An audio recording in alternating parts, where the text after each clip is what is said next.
যারা জুলাই যোদ্ধা তাদেরকে আমরা লাঠি পেটা করে জুলাই সনদ স্বাক্ষর করতে গেছি, মানে ফুটা করে দেওয়া বলতে যা বোঝায় তাই করছে। অর্থাৎ আমাদের লোকেরা তাই সব গেছে ওখানে ঠিকই, কিন্তু আমরা এই অনুষ্ঠান আয়োজনের কোন দায়িত্ব নিচ্ছি না। বুঝতে পারতেছেন? মানে এর চেয়ে স্পষ্ট করে বোধহয় কেউ বলে নাই যে জুলাই যোদ্ধাদেরকে পিটায় সোজা করে ওই যে ভাঙা হাতও ভেঙে দিচ্ছে, এগুলা করে আমরা জুলাই সনদ স্বাক্ষর করতে গেছি। এটা তো খুবই লজ্জার ব্যাপার। যে ঘোষণাপত্রটি দেওয়া হয়েছে, এই ঘোষণাপত্রে বলা হয়েছে অত্যন্ত মিথ্যা কথা বলা হয়েছে। এই মিথ্যা থেকে বাঁচতে হবে, জাতিকেও বাঁচাইতে হবে, সকলকে মিলে বাঁচাইতে হবে। কে শিখিন সেই মিথ্যা কথা?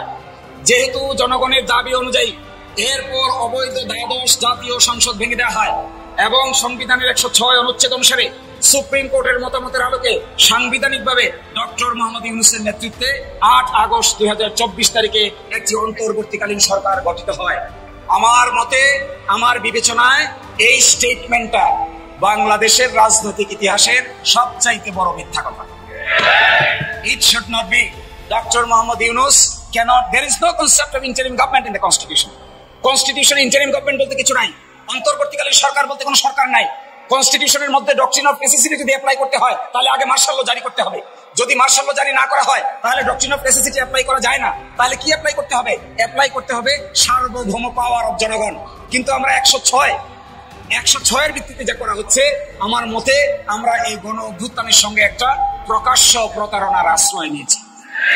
লাস্ট কথা, আমরা একটা খসড়া পেয়েছি জুলাই সনদের খসড়া দেওয়া হয়েছে গতকালকে।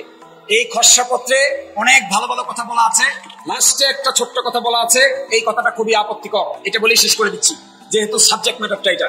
আমরা এই মর্মে একমত যে জুলাই জাতীয় সনদ 2025-এর যে কোনো প্রস্তাব, সুপারিশ অবিলম্বে বাস্তবায়নযোগ্য বলে বিবেচিত হবে। সেগুলো কোনো প্রকার কালক্ষেপণ না করেই পরবর্তী জাতীয় সংসদ নির্বাচনের আগে সরকার ও অন্যান্য সংশ্লিষ্ট কর্তৃপক্ষ সমূহ সম্পূর্ণরূপে বাস্তবায়ন করবে। অর্থাৎ এখানে প্রপোজাল দেওয়া হচ্ছে সংসদ নির্বাচনের আগে যতটুকু বাস্তবায়ন ততটুকু করা হবে, আর সংসদ নির্বাচনের পরে বাকি অংশ বাস্তবায়ন করা হবে। আপনারা কি এটার সঙ্গে একমত? No. Revolution is a revolution, বিপ্লব ইজ এ বিপ্লব, অভ্যুত্থান ইজ এ অভ্যুত্থান। অভ্যুত্থান নিজেই constitution. Solomon expression of the will of the power is itself is a constitution. এই কনস্টিটিউয়েন্ট অ্যাসেম্বলি সম্পর্কে যাদের ধারণা নাই, constituent power of the people সম্পর্কে যাদের ধারণা নাই, constitution power of the people কিভাবে গঠিত হয়, how a political source of power comes, groan norm কাকে বলে, কেলসনের থিওরি কাকে বলে, কেলসনের থিওরি কিভাবে জন্ম নেয়, এর সম্পর্কে যাদের ধারণা নাই তারাই শুধু এই বোকার মতো কথা বলতে পারে। ফলে আমার টাইম শেষ। I am sorry, time is very critical. It is the time to discuss and decide about the implementation of the constitutional fragmentation. The country is in crossroad. There is a hope. There are many things coming in front of us. I expect Jamaat Islami যে উদ্যোগ নিয়েছে সকলে মিলে একমত হবে যে নির্বাচনের আগেই জুলাই সনদ এবং জুলাই ঘোষণার পরিপূর্ণ বাস্তবায়ন করতে হবে। এই বাস্তবায়ন করার দুই পদ্ধতি, আমাদেরকে ড্রাফট করতে দেন, আমরা ড্রাফট করে দেই। যদি আপনাদের ক্যাপাসিটি না থাকে, give us, we will give you the draft. যদি আপনাদের মাথায় না ধরে, ইন্টেলেকচুয়ালিতে না খোলায়, বুদ্ধি বিবেকে না ধরে, তাহলে বুদ্ধি কোথা থেকে আনতে হয় আমাদের কাছে পাঠান, আমরা আপনাদেরকে বুদ্ধি শিখিয়ে দিচ্ছি। প্রশ্ন এসে দাঁড়িয়েছে যে জুলাই ঘোষণা এবং এই জুলাই সনদ তা কি করে আইনের মর্যাদা পাবে? How to attain the status of legality, how আমাদের এই জুলাই অভ্যুত্থান কি করে আইনের ভাষায় ট্রান্সফর্ম হবে? That is what is the moot question. আমি এটার অনেক কিছু অংশ পড়ে শোনাবো, বাকিটা ইন্টারপ্রেট করব। 2009 সালে আওয়ামী লীগ রাষ্ট্র ক্ষমতায় অধিষ্ঠিত হয়। ক্ষমতা গ্রহণের পরপরই বিডিআর বিদ্রোহের নামে 57 জন দেশপ্রেমিক সেনা অফিসার সহ 74 জনকে হত্যা করে। 16 বছরের শাসনামলে পর্যায়ক্রমে আওয়ামী লীগ রাষ্ট্রের সকল প্রতিষ্ঠানকে অকার্যকর করে তোলে, বিচার বিভাগের স্বাধীনতা হরণ করে, নির্বাচন কমিশনকে একটি আজ্ঞাবহ প্রতিষ্ঠানে পরিণত করে। একই সাথে ক্ষমতা সুসংহত করার জন্য আওয়ামী লীগ রাষ্ট্রের আইন শৃঙ্খলা বাহিনীকে জনগণের মুখোমুখি দাঁড় করায়। এভাবেই বিগত 16 বছর আওয়ামী লীগ বাংলাদেশকে একটি ফ্যাসিবাদী রাষ্ট্রে পরিণত করে। প্রতিবাদে দেশের ছাত্র জনতা সর্বাত্মক আন্দোলন গড়ে তোলে। 2024 সালে 36 জুলাই সার্বজনীন আন্দোলনের মাধ্যমে একটি সফল গণ অভ্যুত্থান হয়। দেশের সকল শ্রেণী পেশার মানুষ স্বতঃস্ফূর্তভাবে এই গণ অভ্যুত্থানে অংশগ্রহণ করে। সহস্রাধিক মানুষ ফ্যাসিস্ট সরকারের প্রধানমন্ত্রী শেখ হাসিনা সহ মন্ত্রী পরিষদ পালিয়ে যেতে বাধ্য হয়। তৎকালীন প্রধান বিচারপতি সহ আপিল বিভাগের বিচারপতি কোনো পদত্যাগ করতে বাধ্য হন। দেশের প্রশাসনিক কাঠামো ভেঙে পড়ে। অভ্যুত্থান পরবর্তী সময়ে 5 থেকে 8 আগস্ট পর্যন্ত দেশে কোনো সরকার বিদ্যমান না থাকায় সাংবিধানিক শূন্যতার সৃষ্টি হয়। অকার্যকর হয়ে পড়ে সংবিধানের অনেক বিধানাবলী। আমরা হিসাব করে দেখেছি প্রায় 47টা বিধান সংবিধানের অকার্যকর হয়ে যায়। তন্মধ্যে 55, 56, 57, 58, 58 ক 59, একই সাথে 65 এবং 92। এই 55, 56, 57, 58-তে আছে একটা চ্যাপ্টার, যে চ্যাপ্টারের মূল আলোচনার বিষয় হলো prime minister and the ministers. যেহেতু প্রাইম মিনিস্টার নাই, মিনিস্টার্স নাই, এক্সিকিউটিভ গভর্নমেন্ট নাই, সংবিধানের ওই অংশ পার্টটুকু আর কোনো মূল্য নাই। এরপরে আছে 65 থেকে 92। 65 থেকে 92 আছে parliament, the constitution of the parliament, how the parliament will be constituted, what would be the function of the parliament, how the president will be elected, what will be the balance between parliament and the president। এই পার্টটুকু total omit হয়ে গেছে। একই সাথে 123 আগে ছিল নির্বাচন parliament ভেঙে যাওয়ার কতদিনের মধ্যে হবে, আর পার্লামেন্ট অস্বাভাবিক ভাঙলে কতদিনের মধ্যে হবে, এই প্রক্রিয়াও ডিসমেন্টেল হয়ে গেছে।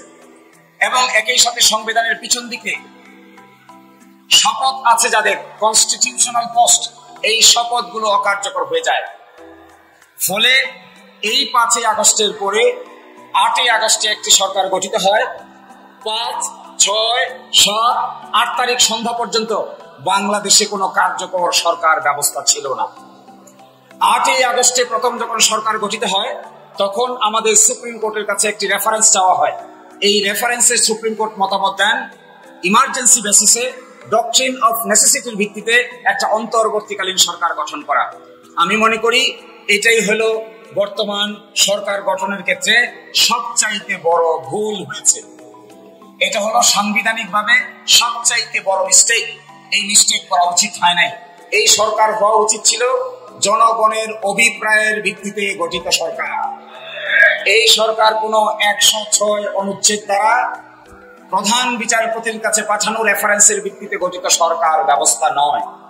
যেখানে দেশের প্রধান বিচারপতি সহ সুপ্রিম কোর্টেই কাজ করে নাই, যেখানে প্রাইম মিনিস্টার সহ মিনিস্টার্স নাই, যেখানে পার্লামেন্ট নাই, সেখানে এই ছোট্ট সংবিধান কি করে কাজ করবে, কার মাধ্যমে কাজ করবে, এই প্রশ্নের উত্তর পরবর্তীতে আছে। বর্তমান দেখেন, আমি তারপরের পাঠ পড়ে শোনাচ্ছি। 8 আগস্ট 2024 জনগণের অভিপ্রায়ের পরম অভিব্যক্তি, সংবিধানের কথা বলা আছে পরম অভিব্যক্তি, ইংরেজিতে বলে Solomon expression of the will of the people. 5 আগস্টে যা হয়েছে এটা দেশের সকল শ্রেণী পেশার মানুষের অভিব্যক্তির পরম প্রকাশ হয়েছে এবং জাতীয় ঐক্যমত্যের ভিত্তিতে বর্তমান সরকার গঠিত হয়। সংবিধানের 49 বর্ণিত বিধানের আলোকে জনগণের অভিপ্রায় এই সরকারের বৈধতার স্বীকৃত উৎস এবং আইনি ভিত্তি। তাহলে একটা কথায় সকলকে ক্লিয়ারলি আন্ডারস্ট্যান্ড করতে হবে, এই সরকারের মূল ভিত্তি সংবিধানের 106 অনুচ্ছেদ নয়। এই সরকারের মূল ভিত্তি জনগণের ইচ্ছার চরম বহিঃপ্রকাশেই হলো সরকারের মূল ভিত্তি। এর বাইরে যে যা ইন্টারপ্রিটেশন দিবেন, যে যা কথাই বলবেন না কেন, তা এই ভারতীয় সাবকন্টিনেন্টের সাংবিধানিক জুরিসপ্রুডেন্স দ্বারা তাদের এই কথা সাপোর্টেড নয়। বর্তমান সরকার ক্ষমতা গ্রহণের পর ফ্যাসিবাদী কাঠামো, এটা আমি স্কিপ করে যাচ্ছি, এত অসুবিধার কারণ নাই। লাস্টের প্যারাগ্রাফ, জনগণের অভিপ্রায়ের চরম অভিব্যক্তি রূপে গঠিত সরকার প্রোক্লেমেশনের মাধ্যমে জুলাই সনদকে সংবিধানের অংশ হিসেবে অন্তর্ভুক্ত করতে পারে। 1971 সালে 10 এপ্রিল অস্থায়ী সরকারের পঠিত স্বাধীনতার ঘোষণাপত্র দ্য প্রোক্লেমেশন অফ ইন্ডিপেন্ডেন্স 1971 মহান মুক্তিযুদ্ধের ঐতিহাসিক জীবন্ত দলিল, যা বাংলাদেশের প্রথম সংবিধান। শিশির মনির অরিজিনালি শিবির করতেন, কিন্তু মাঝখানে মানে ধরেন যে 18 সালে আশেপাশে সম্ভবত ঢিলা পড়ছে, দল ভাঙছে, কোন দিকে থাকেন উনি না থাকেন এরকম হয়ে গেছিল। বাট উনি লয়ার হিসেবেই ভূমিকা রাখছেন। পরবর্তীকালে উনি সিরিয়াসলি ল প্র্যাকটিস শুরু করেন। কোনো দিকে যাবেন না যাবেন সেগুলো কোনো খবর রাখেন, ওদিকে রাখতে চান না। কিন্তু এখন এই কালে যখন গত 1.5 বছরে উনি এখন পরিষ্কার করে এখন জামাতে ইসলামের একটা প্রধান লিগ্যাল অফিসারের মতন পজিশন নিয়ে যাচ্ছে। বলেছি যে গতকাল ছিল ইউনূস সাহেবের বিশেষ একটা অর্জন, জুলাই সনদ স্বাক্ষরের দিন। জামাত গেছে সেই স্বাক্ষর অনুষ্ঠানে, যদিও আগে বলেছিল যে তারা স্বাক্ষর অনুষ্ঠানে জুলাই স্বাক্ষর করবে না যদি না আইনি ভিত্তি থাকে। যতটা কঠোরভাবে কথাটা বলেছিল ততটা কঠোরভাবে ওরা রাখে না এই পরিস্থিতিটা। এই কথাটাকে আরেকটু অন্যভাবে ব্যাখ্যা করেছে। তাকে যখন আগে জিজ্ঞেস করা হচ্ছিল আপনারা কি স্বাক্ষর করতে যাবেন, উনি বলছেন গেলেই তো বুঝবেন, মানে আমরা যদি যাই তাহলে তো দেখলেই বুঝবেন গেছি, মানে উনি আগে বলতে রাজি হন নাই। কালকে সবাই যখন ওনাকে দেখলো ওনারা গেছেন ওখানে স্বাক্ষরের অনুষ্ঠানে উপস্থিত, দেন সাংবাদিকের মুখোমুখি হয়ে গেছে শিশুমণির। এখন শিশুমণিকে জিজ্ঞেস করছে তাহলে যে আপনারা আসলেন আপনারা কি মনে করেন সব দাবি দামানা এখানের মধ্যে আছে? বিশেষ করে তখনই আবার ওই জুলাই যোদ্ধা বলে যারা মিছিল করছিল, যাদেরকে পুলিশ লাঠি পেটা করে নির্মম ভাবে কাদা নিগস সাউন্ড গ্রেনেড ছুড়ে ছত্রভঙ্গ করতেছিল, ওটারই একটা পর্যায়ে তার একটু শান্ত হলে তাকে জিজ্ঞেস করেছিল সাংবাদিকরা, ওটা একটা ভিডিও পাওয়া যাচ্ছে চ্যানেল 24 সেখানে উনি এবার বিপদে পড়ে গেছেন। উনি একদম ঝেড়ে সার্টিফিকেট দিয়ে দিলেন, হ্যাঁ ঠিক আছে সবকিছুই তো জুলাই সনদের ভিতরে অন্তর্ভুক্ত করা হবে, এই যে আলিজার সাহেব বলেছেন, বলে এখন তো সব ঠিক আছে, এরকম সার্টিফিকেট পর্যন্ত দিয়ে ফেললেন। সবাই জানতেন, উনিও জানতেন না, তো তখন সাংবাদিকের সামনে পড়ে কিছু উপায় ছিল না, উনি বলে ফেলেছেন। আজকে তাই সাহেব পরিষ্কার করে বলছেন, বলতে কালকে রাত্রির থেকে মানে অনুষ্ঠান শেষে বাসায় থেকে যে সাংবাদিকের মুখোমুখি হচ্ছেন বা অনুষ্ঠানে থেকে বা মোট কথা সরকারি অনুষ্ঠানটা শেষ হওয়ার পরে এইবারে উনি বলে বলছেন যে তাই সাহেব বলে বসছেন যে আমি তো ইউনূস সাহেবকে বিশ্বাস করে সাইন করেছি। কি বিশ্বাস? যে ইউনূস সাহেব এটা আইনি ভিত্তি দিবে, মানে হলো কাল পরশু থেকে এটা আইনি ভিত্তি দেয় নেই বলে মিছিল করে তুলবে জামাত ইসলাম। জামাত ইসলাম যে কালকের দায়িত্বটা আবার নেয় নেই, তার জন্য কান্ড করছে। জামাতের সভাপতি অসুস্থ, অপারেশন হয়েছে, কম বাইরে পেলেন স্বাভাবিক শারীরিক কারণে, কিন্তু তবু উনি কালকে গেছেন একটা বিশেষ অনুষ্ঠানে। তাদের শ্রমিক ইউনিয়নের কোথাও একটা মিটিং ছিল, সেই মিটিং এ প্রধান অতিথি হিসেবে সেখানে গেছেন, গিয়ে একেবারে সোজা ঝেড়ে বলে দিয়েছেন যে কথা। এটা খুবই লজ্জা যে যারা জুলাই যোদ্ধা তাদেরকে আমরা লাঠি পেটা করে জুলাই সনদ স্বাক্ষর করতে গেছে, মানে ফুটা করে দেওয়া বলতে যা বোঝায় তাই করছে। অর্থাৎ আমাদের লোকেরা তাই সাহেব গেছে ওখানে ঠিকই, কিন্তু আমরা এই অনুষ্ঠান আয়োজনের কোন দায়িত্ব নিচ্ছি না, বুঝতে পারতেছেন? মানে এর চেপে স্পষ্ট করে বোধহয় কেউ বলে নাই যে জুলাই যোদ্ধাদেরকে পিটায় সোজা করে ওই যে ভাঙা হাতও ভেঙে দিচ্ছে, এগুলা করে আমরা জুলাই সনদ স্বাক্ষর করতে গেছি। এটা তো খুবই লজ্জার ব্যাপার। মানে উনি আর কোনো কিছু বলতে আকার ইঙ্গিত করে রাখতে রাখেন না, সরাসরি যে রেখাই শুনেছে। তাহলে কি হলো জামাতের অবস্থানটা? জামাতের অবস্থান হলো আমরা সব দিকে আছি, আমরা কোনো দায়িত্বও নেই। আবার জুলাই সনদ যারা ডাকছে তারা তাদের দায়িত্ব তাদের। ইউনূস সাহেব বলছে আমরা তার কথা ফেলতেও চাই না, কি জানি কখন আবার দরকার লাগে ইউনূস সাহেবকে, এই জন্য তার সাথে থাকছি গেছি, কিন্তু একসঙ্গে বলছে আমরা তো বিশ্বাস করে গেছি, আমাদের স্বেচ্ছায় যাই নাই। উনি বলছেন আমি বিশ্বাস করছি, ফলে উনি এখন বলতে শুরু করবেন অচিরেই মুভমেন্ট করবেন আইনি ভিত্তির জন্য। কারণ এর আগে অলরেডি এই তাহের সাহেব বলেছেন নভেম্বরের মধ্যে গণভোট দিতে হবে, যে এটা হলো আইনি ভিত্তি। নভেম্বর মানে এটা অক্টোবর চলতেছে, নভেম্বর মাসের মধ্যে গণভোটের আয়োজন করতে হবে, এবং এটা ওই জাতীয় সংসদ ইলেকশনের দিনে একদিনে করবেন গণভোট, না ওটাও হবে না, গণভোট আগে করতে হবে এবং আগামী মাসে করতে হবে। এছাড়া তো তার পিয়ার মানেও দাবিটা ছিল, প্লাস দিন 5 আগে তারা একটা 5 দফা দাবি ঘোষণা করছে। 5 দফা দাবি উপলক্ষে একেবারে গাবতলী থেকে সায়দাবাদ পর্যন্ত রাস্তার দুই ধারে লোক বসায় একটা মানববন্ধন করছে। টোটাল দূরত্বটা 10-11 কিলোমিটার তো হবেই, বেশি হতে পারে হয়তো, ফলে এতগুলো জায়গায় লোক যারা মানববন্ধনের লোক কম লাগে, কিন্তু তবুও তো 11 কিলোমিটার লোক দাঁড় করা এটা যথেষ্ট বড় অনুষ্ঠানই ছিল। এটা করে তারা 5 দফা ঘোষণা করছে এবং খুব সিরিয়াস আপত্তিকর দাবি ওখানে আছে। তারা বলছে যে সবচেয়ে বড় আপত্তির জায়গাটা যে জাতীয় পার্টি সহ আওয়ামী লীগের যে 14 দল ছিল সঙ্গীরা, এদের সবাইকে অ্যারেস্ট করতে হবে, এদের দলটা নিষিদ্ধ করতে হবে। সবচেয়ে গুরুত্বপূর্ণ পার্টটা দল নিষিদ্ধ করতে হবে, এরা যেন ইলেকশনে পার্টিসিপেট করতে না পারে। খুবই সিরিয়াস দাবি। এছাড়া পিয়ার তো ছিলই, আর এই যে আইনি ভিত্তি দিতে হবে জুলাই সনদের, ফলে এই নামে তার 5 দফা দাবি ছিল একটা। তাহলে এগুলো সব এক পাশে সরে রেখে তারা আসলে সই করতে গেছিল, এবং কেউ যাতে এটা নিয়ে তাদেরকে দোষারোপ করতে না পারে এই জন্য আগেই সভাপতি সাহেব ওই মিটিং এ গিয়ে, কালকেই ভাইস প্রেসিডেন্ট গেছে মানে তাদের বাসায়, নায়েবে আমির তাহের সাহেব গেছে সই করতে, আর সভাপতি গেছে সই নিকুচি করতে। আর রাত্রে অফিসে বসে বলতেছেন যে নো, আমরা তো তার কথায় বিশ্বাস করে গেছি, ফলে 2-3 দিনের মধ্যে কিছু যখন না হবে তখন ওনারা রাস্তায় বেরোবেন। ফলে জামাতের অবস্থা কি এখন এটা বুঝতে পারতেছেন। উনিও ইউনূস সাহেব যখন মুখ দেখানোর মতন করে কালকে অনুষ্ঠানটা করছেন, জামাত এরকম মুখ দেখানোর মতন করে পোষানে গেছে, কিন্তু মনের থেকে মানে নাই, পুরানো দাবি টাবি সব যা ছিল এখন ওইটাই ভালো লাগছে। এবং এইটা আগামী দিনে বেশি না 2-1 দিনের মধ্যেই এটা তার প্রধান দাবি নিয়ে আবার উনি মাঠে নিয়ে যাবে, এই দলটা আবার মাঠে নিয়ে যাবে। তাহলে কি হলো? তাহলে কালকে দিনটা ছিল একটা দেখাইন্যা দিন, সবাই সবকিছু করছে দেখাইন্যার জন্য। এমনকি অনেকে ভাবতে পারে যে বিএনপি বোধ হয় খুব খুশি হয়েছে কালকে সই করাতে। না, এই সই করা কাগজ বিএনপি কোনোদিনই কাউকে দেখাবে না, রেফারও করবে না যে আমরা একটা সই করছিলাম জুলাই সনদে। মনে রাখতে পারেন, নিশ্চিত থাকতে পারেন। কেন? কারণ এই কাগজ তো ওদের কাছে কোনো কাগজই না। যারা বলতে পারে যে জুলাই আগস্টে কিছুই হয় নাই, তাদের কাছে জুলাই আগস্টের সনদ এগুলো আবার কি?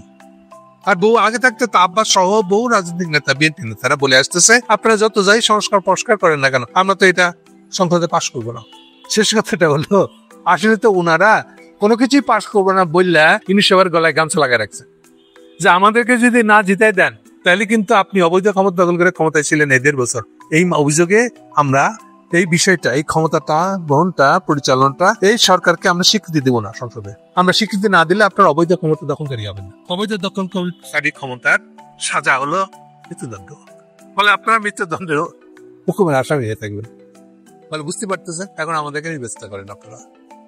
বিএনপির কোনো কারণ নাই এই জুলাই সনদ নিয়ে কান্দে করে করবে। জুলাই সনদ তার কাছে একটা তুচ্ছ কাগজ মাত্র। অন্যরা তো টয়লেট পেপারে বলছে, ওরা বলে এটা টয়লেট পেপার না, এতই তুচ্ছ এটা একটা কিছু। এটা হিসেবে খুশি করতে আমরা ওখানে গেছি। তাহলে এই হলো সামগ্রিক জুলাই সনদ। Thank you. আমাদের মানুষের সাথে যে সম্পর্কগুলা, যেমন ভাই বোন, মা বাবা, চাচা ফুপা, খালা নানা, যত রকম সম্পর্ক আছে এই পৃথিবীতে, কখন হইছে? আমরা এই পৃথিবীতে আসার পর, আগে তো হয় নাই। যখন আপনি আমি এই পৃথিবীতে আসছি তখনই তো এই সম্পর্কগুলো হয়েছে, তাই না? কিন্তু মার সম্পর্কটা কখন হয়? পৃথিবীতে আসার আগে। আপনি যেদিনই পেটে আসছেন বা আমি যেদিনই পেটে আসছি আমার মায়ের, সেদিনই মা টের পাইছে যে আমার সন্তান আমার পেটে। সেদিন থেকেই মা সাবধানে পা ফেলে, সাবধানে খায়, দেখা শোনা খায়, ভালো মন্দ বাইচা খায়, একটুখানি বিকালে ঘুমায়। এই ঘুমটা কেন? ওই যে সন্তান যেন একটু বিশ্রাম পায়, চলাফেরা করে খুবই সাবধানে। এবং দেখবেন উঠানে যখন কাজ করে গ্রামের মা বোনেরা, যদি কোনো গর্ভবতী মা পইরাও যায়, কোনোদিন দেখবেন না যে উপর হইয়া করছে। দেখবেন খুব কায়দা কইরা সে নিজের বাচ্চাটাকে সেভ কইরা সাইড হইয়া করছে, মানে নিজের শরীরে চোট পাবে কিন্তু বাচ্চাকে সে ব্যথা দিবে না। কারণ ওই সম্পর্কটা পৃথিবীতে আসার আগেই হয়ে গেছে। এই জন্যই বলা হয় মায়ের পায়ের নিচে বেস্ট। হ্যাঁ, মায়ের পায়ের নিচে বেস্ট। আবার অনেকে বলে স্বামীর পায়ের নিচে বেস্ট। কিন্তু স্বামীর পায়ের নিচে বেস্ট হইলে কি হবে? ওই স্বামী যদি তার মার সেবা না কইরা থাকে, তার মার কাছ থেকে যদি দোয়া না পায়া থাকে, অত বেস্ট যাইতে পারবে না, ও নিজেই যাইতে পারবে না, বউরে নিয়ে যাইবো কেমনে? তার মানে কি জানেন, ওই বউরও উচিত ওই মার সেবা করা, শ্বশুর শাশুড়ির সেবা করা। কারণ আসল ঠিকানা ওইখানে। কিন্তু বুঝছেন না ব্যাপারটা? কেন কথাটা বললাম? দেখেন, আমাদের তারেক রহমান সাহেব মায়ের সেবা করার জন্য আজ থেকে 15 মাস আগেও কিন্তু বাংলাদেশে আসতে পারত। কারণ উনি তো 16-17 বছর নিজের মাকে দেখে নাই। একটা বিপদের মধ্যে দিয়ে যাচ্ছিল, ওনার মাও বিপদে ছিল, উনিও বিপদে ছিল। এর মধ্যে ওনার নিজের ভাইকে হারাইছে। কিন্তু এই 5ই আগস্টের পরে সে বিপদ তো থাকার কথা না, ওনার তো ছুঁইটা আসার কথা ছিল নিজের মায়ের কাছে, সেই মায়ের কাছে যে মায়ের সাথে ওনার পৃথিবীতে আসার আগেই সম্পর্কটা হয়েছে। কিন্তু উনি আসে নাই, মা নিজে যায় দেখা কইরা আসছে, এবং দেখা কইরা আবার বাংলাদেশে চলে আসছে সন্তানকে রাইখা। তাইলে সন্তান কেন আসতেছে না? কনফার্ম থাকেন, মায়ের অনুমতি পায় নাই। মা না করছে, না তুই এখন আসবি না, আসতে পারবি না। কারণ মা তো 3 বার দেশ চালাইছে, মা বুঝে দেশ কি অবস্থায় আছে, আমার সন্তানের উপর কি বিপদ যাইতে পারে। কিন্তু এখন আসার সময় হয়েছে। 4টা গাড়ি কিনতেছে, অনেক দামি গাড়ি, বুলেট প্রুফ গাড়ি, বুলেট প্রুফ। আপনি গ্রেনেড মারবেন, গুলি করবেন, কিচ্ছু করতে পারবেন না। এর মধ্যে 2টা বড় বাস আর 2টা প্রাইভেট কারের মতো বা জিপের মতো। এই 2টার মধ্যে একটা তারেক রহমান সাহেবের, আরেকটা বেগম খালেদা জিয়ার। আর ওই বাসগুলা যত নেতা আছে ওই নেতারা যাবে। আমার মনে হয় নির্বাচনী প্রচারণার জন্য ওনারা সারা দেশ চইসা বেড়াবে, এরকম একটা প্রোগ্রাম মাথায় নিছে, যেটা অনেক আগেই নেওয়া উচিত ছিল। যাই হোক, যে যখন ঘুম থেকে উঠে তার জন্য তখনই সকাল। এখন আমরা অপেক্ষায় থাকলাম ওই গাড়িগুলা কবে বাংলাদেশে ঢুকে। ওই গাড়িগুলা ঢুকলেই আপনারা বুঝতে পারবেন তারেক রহমান সাহেব 2-1 সপ্তাহের মধ্যেই চলে আসবে। আসা উচিত। উনি না আইসা অনেক ক্ষতি হয়েছে, দলের অনেক ক্ষতি হয়ে গেছে। এই ক্ষতিটা কেমন জানেন? দেখেন, এই যে গত একটা বছর, এই 15 মাসের মধ্যে একটা বছর ওনারা শুধু বসতেছিল, সংস্কার করবে, বিচার করবে, নির্বাচন কিভাবে হবে, কি পদ্ধতিতে হবে, জুলাই সনদপত্রটা কিভাবে আসবে, কিভাবে ঘোষণা দিবে, এই আলাপই চলতেছিল। কোনো সুরাহা পাচ্ছিলাম না। কেন পাচ্ছিলাম না? আপনারা একটুখানি চিন্তা করলেই বুঝতে পারবেন। ওইখানে যে বসতেছিল, কারা বসতেছিল? ওইখানে কিন্তু ডক্টর ইউনূস সাহেব বসে নাই। আর এদিকে থেকে দেখেন, আমাদের ডাক্তার শফিকুর রহমান সাহেবও যায় নাই জামাত ইসলাম থেকে। আবার দেখেন, সবচেয়ে বড় দলের তারেক রহমান সাহেবও যায় নাই, ওনাদের প্রতিনিধি গেছে।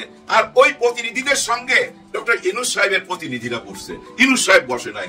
যদি ডক্টর শফিকুর রহমান, তারেক রহমান সাহেব এবং ডক্টর ইউনূস সাহেব এবং বেছে বেছে বড় দলের নেতাদের নিয়ে ভাই 6-7টা সিটিং দিলে যে কাজটা হয়ে যেত, সে কাজটা 1 বছরও হয় নাই। কারণ মেন লোকগুলা তো বসে নাই।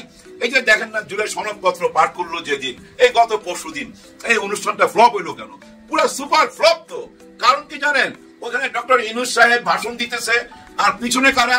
সব দলের প্রতিনিধি। দলের মেন লোক খুব কম ছিল, বিশেষ করে যে বড় দলের তারেক রহমান সাহেব তো ছিল না, আবার এনসিপির নাহিদ ইসলাম ছিল না, আরেকটা বড় দল জামাতে ইসলামের ডাক্তার শফিকুর রহমান সাহেব ছিল না। এমন না যে ডাক্তার শফিকুর রহমান সাহেব অসুস্থ, উনি বাড়িতে না, উনি শ্রমিক দলের একটা মিটিং এ ছিল মিরপুরের সাইডে, ওনাদেরকে সবাই দিছে। কারণ উনি গুরুত্ব দেয় না এখানে। কেন গুরুত্ব দিতে যাবে ভাই? এখানে তো সব প্রতিনিধি, মেইন লোক তো লন্ডনে ভাই।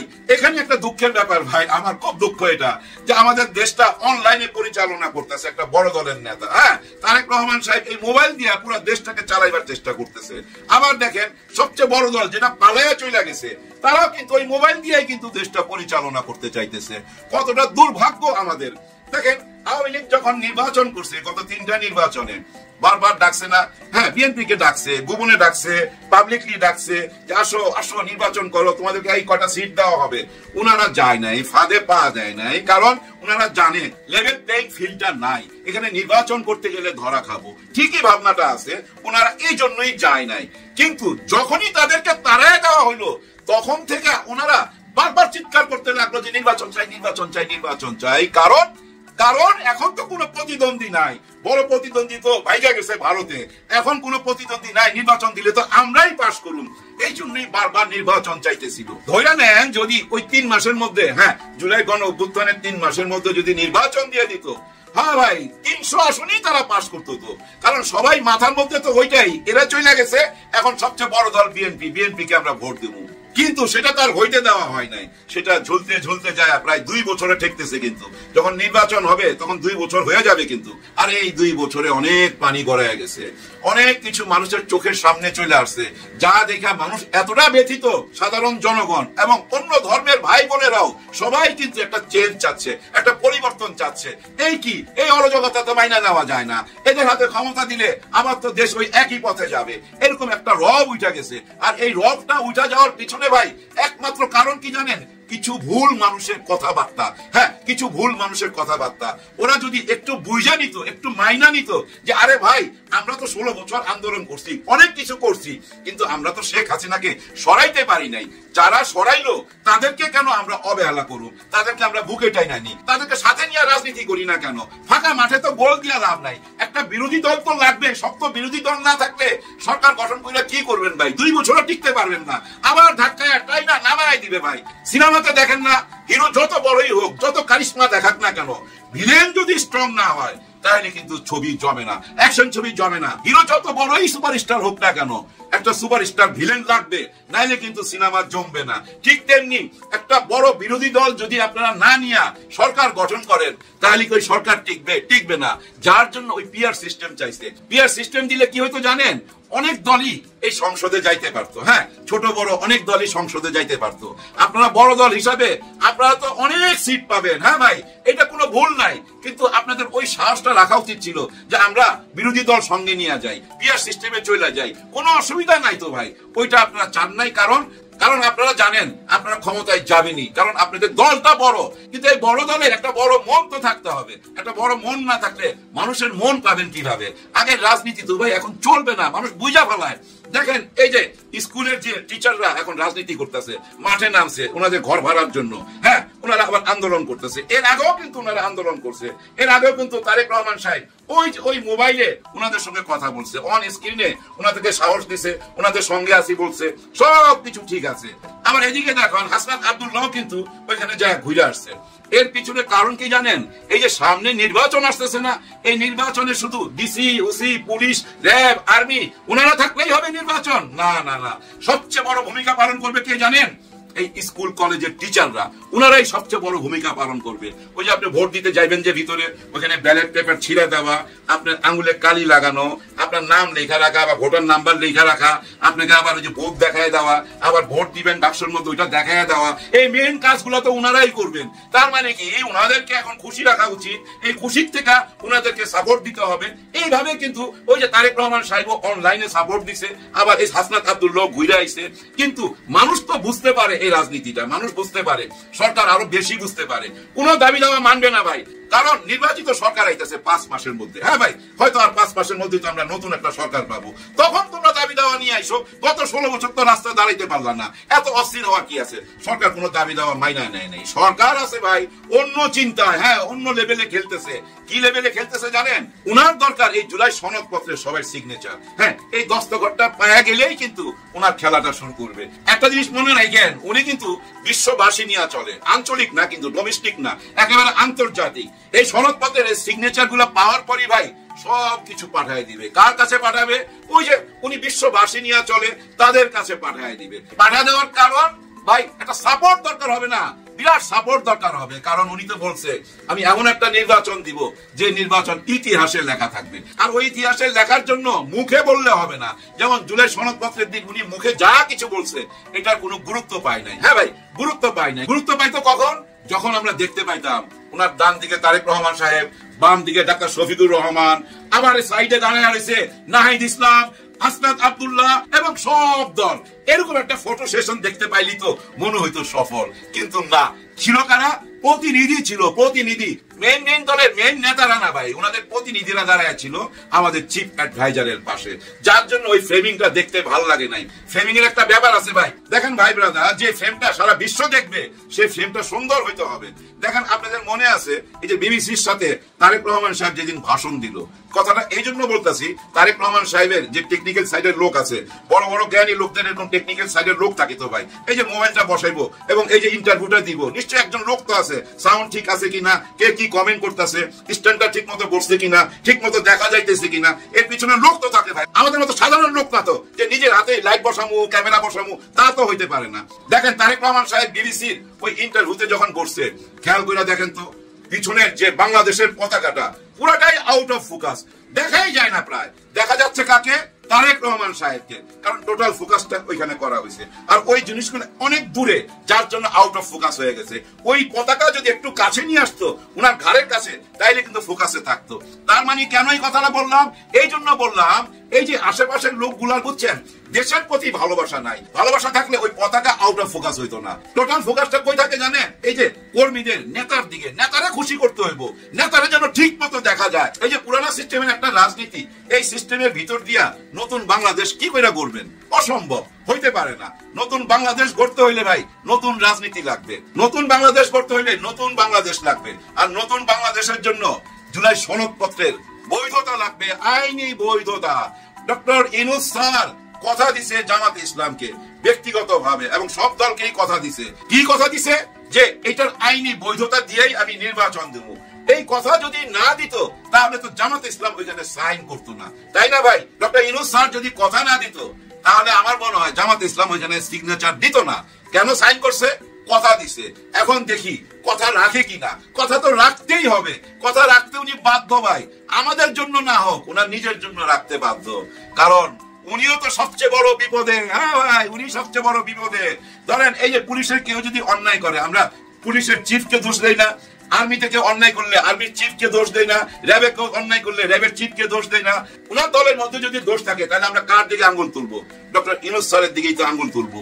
এটা উনি খুব ভালো করে জানেন। শেখ হাসিনার একমাত্র টার্গেট কে? ডক্টর ইউনূস। হ্যাঁ ভাই, চারদিক থেকে একদম তাক করে রয়েছে ডক্টর ইউনূসের দিকে, যে কোনো অ্যাঙ্গেলে পারে, টাকা পয়সা গোলা বারুদ যে কোনো অ্যাঙ্গেলে পারে ডক্টর ইউনূসকে ধ্বংস করে দিতে চায়। আর ডক্টর ইউনূস কি সেই সুযোগটা রাইখা যাবে যে আপনি ভবিষ্যতে আইসা ওনারে ঝুলাই দিবেন, ওনার ছেলে পেলেকে ঝুলাই দিবেন? সেই সুযোগ রাইখা যাবে না। আপনার এই ভরসাটুকু রাইখেন। শুধু কি শেখ হাসিনার টার্গেট না, পুরা ভারতের রয়ের পুরা টার্গেট কিন্তু এই ডক্টর ইউনূস স্যার। কারণ ডক্টর ইউনূস স্যার এই শেখ হাসিনার সাথে 10টা গোপন চুক্তি করছিল, ওই 10টা গোপন চুক্তি ছুঁড়া ফেলে দিছে, বাতিল ঘোষণা কইরা দিছে অলরেডি। এখন তো তাদের মাথা খারাপ।